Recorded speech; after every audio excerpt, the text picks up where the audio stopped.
पिछले कई दिनों से दिल्ली के अंदर एमसीडी के फेल्योर की वजह से, एमसीडी के भ्रष्टाचार और घोटाले की वजह से, जो कर्मचारियों के वेतन में उन्होंने घोटाला किया है उसकी वजह से कर्मचारी सड़क पे हैं, उनके घरों में चूल्हे नहीं जल रहे हैं, दिल्ली के अंदर कूड़ा नहीं उठ रहा है और पूरी दिल्ली में माहौल भारतीय जनता पार्टी के लोगों ने कूड़ा घर जैसा बना रखा है।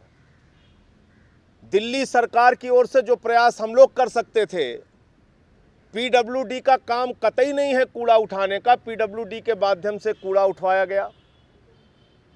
जल बोर्ड का काम कतई नहीं है कूड़ा उठाने का, जल बोर्ड के कर्मचारियों को भी लगा के कूड़ा उठाने के काम में रात दिन वो मेहनत कर रहे हैं। तो दिल्ली को साफ करने के लिए जो प्रयास आम आदमी पार्टी की तरफ से हो सकता है, सरकार की तरफ से हो सकता है, वो हम लोगों ने किया। सरकार की तरफ से भी और पार्टी के विधायक और कार्यकर्ता भी जाके उन्होंने गली गली में सफाई की।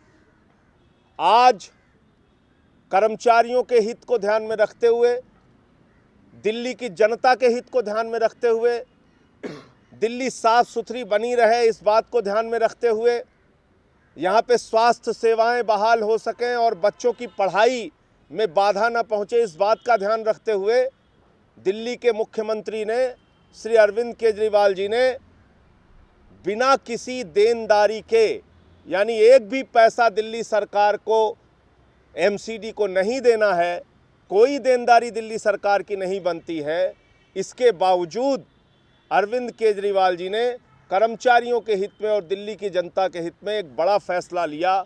और वो ये फैसला ये लिया है कि आने वाले एक साल तक कर्मचारियों को वेतन की दिक्कत नहीं होने पाएगी। ये दिल्ली के मुख्यमंत्री ने आश्वस्त किया है कर्मचारियों को।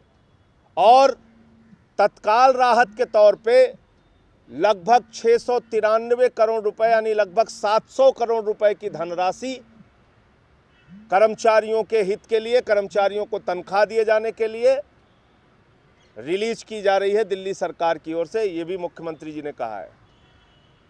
दूसरी बात, जिस बात को लेकर भारतीय जनता पार्टी और एमसीडी ड्रामा कर रही है, एमसीडी के मेयर ड्रामा कर रहे हैं और वो ड्रामेबाजी ये कर रहे हैं कि चौथे वित्त आयोग की रिपोर्ट लागू कीजिए, चौथे वित्त आयोग की रिपोर्ट लागू कीजिए।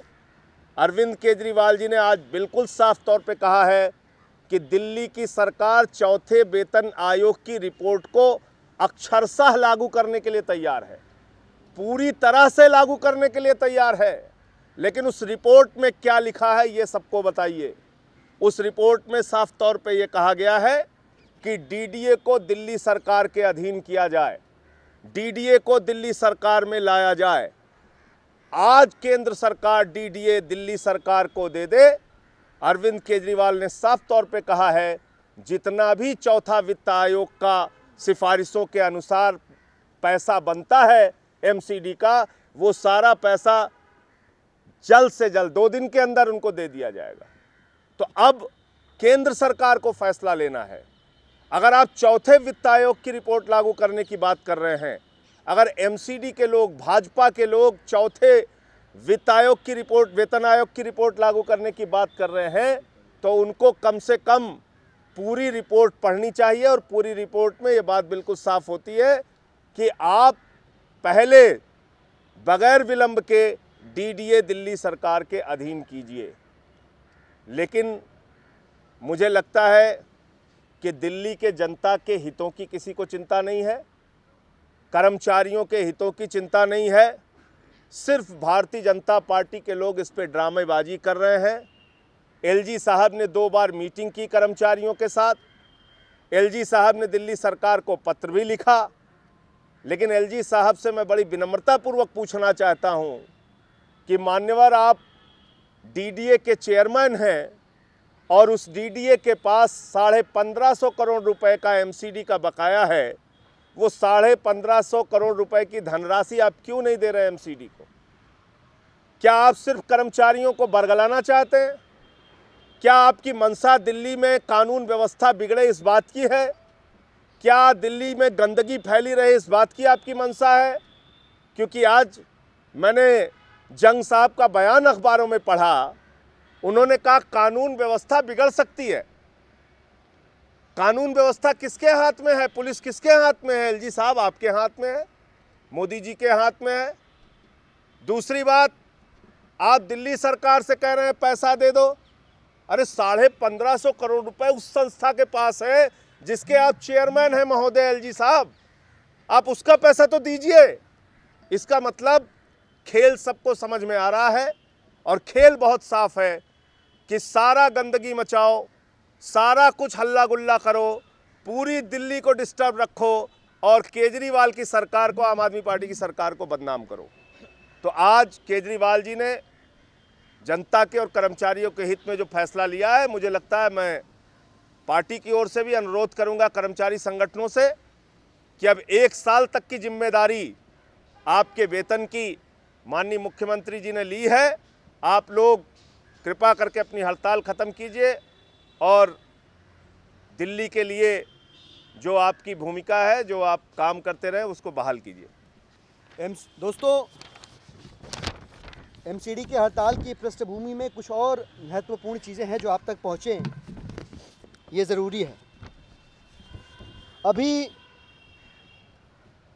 एमसीडी के मेयर साहब आदरणीय रविंद्र गुप्ता जी ने एक प्रेस कॉन्फ्रेंस करके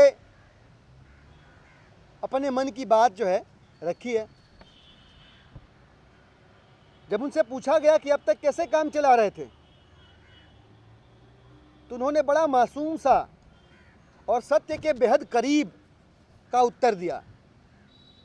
उन्होंने कहा, बेच रहे हैं, अभी एमसीडी को बेच के हम पैसे का इंतज़ाम कर रहे हैं, लगे हुए बेचने में। सिविक सेंटर का एक फ्लोर बेच के हमने 1800 करोड़ रुपए इकट्ठा किए, तब काम चला हमारा। हकीकत यही है। हकीकत यह है कि भारतीय जनता पार्टी के लोग, भाजपा के नेता एमसीडी को बेच रहे हैं, बर्बाद कर रहे हैं। अब 2 सवाल महत्वपूर्ण हो गए हैं। पहले तो एक ही था। पहला सवाल यह कि जब दिल्ली की सरकार ने सैलरी दे दी तो इनके कर्मचारियों के अकाउंट में सैलरी क्यों नहीं आई? वो तो एक जांच का मसला है ही।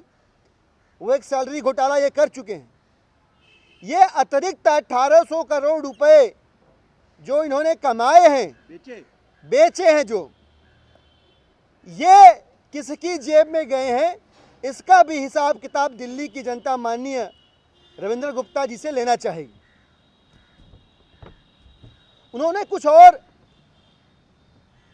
तोड़ मरोड़ के कुछ बातें कहीं, भ्रम की स्थिति उत्पन्न करने की कोशिश की। गुप्ता जी ने कहा, माननीय केजरीवाल जी शीला दीक्षित की तरह लोन दे रहे हैं, लोन का इंटरेस्ट लेंगे।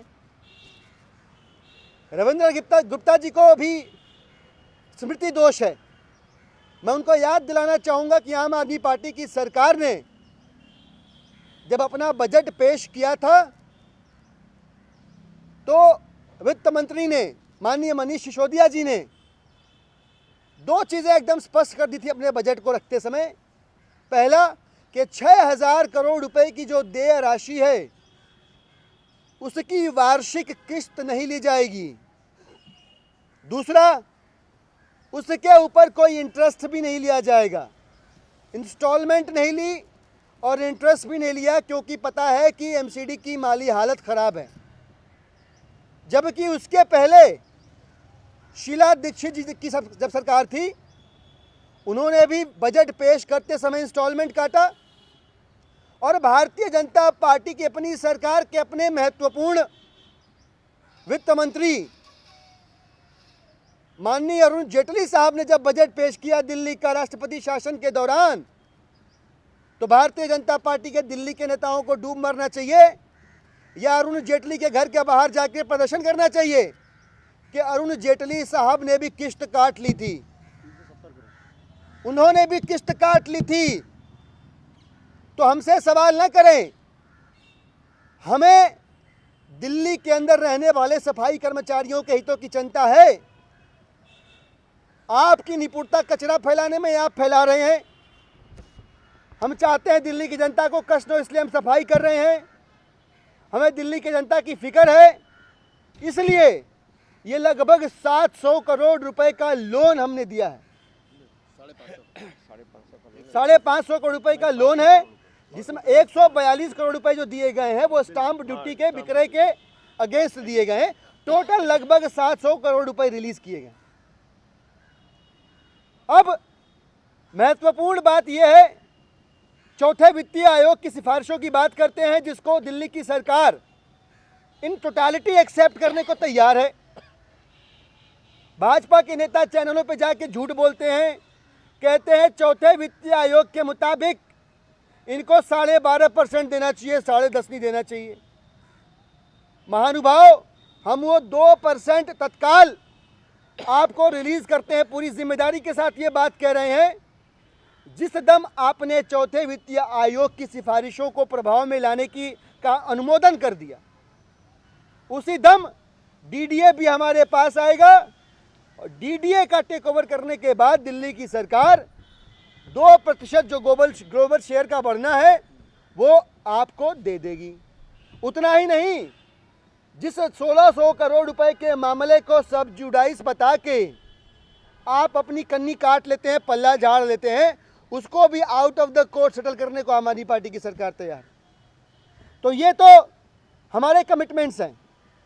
इनके कमिटमेंट्स की अगर बानगी देखेंगे आप तो आपको हंसी आएगी कि यही रविंद्र गुप्ता जी जो खुद ही कह रहे हैं कि एमसीडी को बेच के वो कर्मचारियों की तनख्वाह दे रहे हैं, उन्होंने ही बताया था कि 25,000 एम्प्लॉय हैं, 2,500 करोड़ रुपए चाहिए उनको सैलरी के लिए। मतलब उनके मुताबिक प्रति व्यक्ति, प्रति कर्मचारी जो तनख्वाह है वो 10 लाख रुपए है। किसको बेवकूफ़ बना रहे हो रविंद्र गुप्ता जी? आपके नॉर्थ एमसीडी में प्रति कर्मचारी औसत आय 10 लाख रुपए है। इसका मतलब ये होगा कि आपकी नॉर्थ एमसीडी दुनिया की सबसे रिच, कैश रिच कंपनी से भी ज़्यादा फाइनेंशियली सॉल्वेंट है, स्ट्रांग है। तो ये बेवकूफ़ बनाना छोड़िए, भ्रम पैदा करना छोड़िए और अपनी जिम्मेदारियों से मुकरना छोड़िए।